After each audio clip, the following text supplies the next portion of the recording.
Radar শব্দ, দুটি বিন্দু কাছাকাছি আসছে। দুটি জম্বো জেট, একটি ভুল। আর মাত্র কয়েক সেকেন্ডেই ৩-৪-৯টি প্রাণ মুছে গেল। ১৯৯৬ সালের ১-২ নভেম্বর সৌদি ফ্লাইট ৭৬৩ আকাশে উঠছিল। কাজাক ফ্লাইট ১৯০৭ নিচে নামছিল এক বিপর্যয়ের দিকে।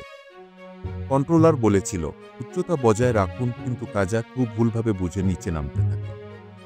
তারপর সংঘর্ষ। ভারতের টর্কি দাদরির আকাশে দুটি বিমান মুখোমুখি ধাক্কা খায়। কেউ বাঁচেনি। এটি ছিল ইতিহাসের সবচেয়ে ভয়ঙ্কর মাঝাকাশ সংঘর্ষ। পুরো বিশ্ব স্তব্ধ হয়ে দেখেছিল।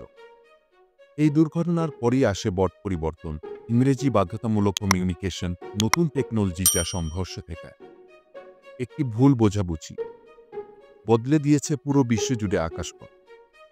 সাবস্ক্রাইব করুন এয়ার ক্র্যাশ বাংলা, জানুন আরও ইতিহাস যা ভুলে যাওয়া উচিত না।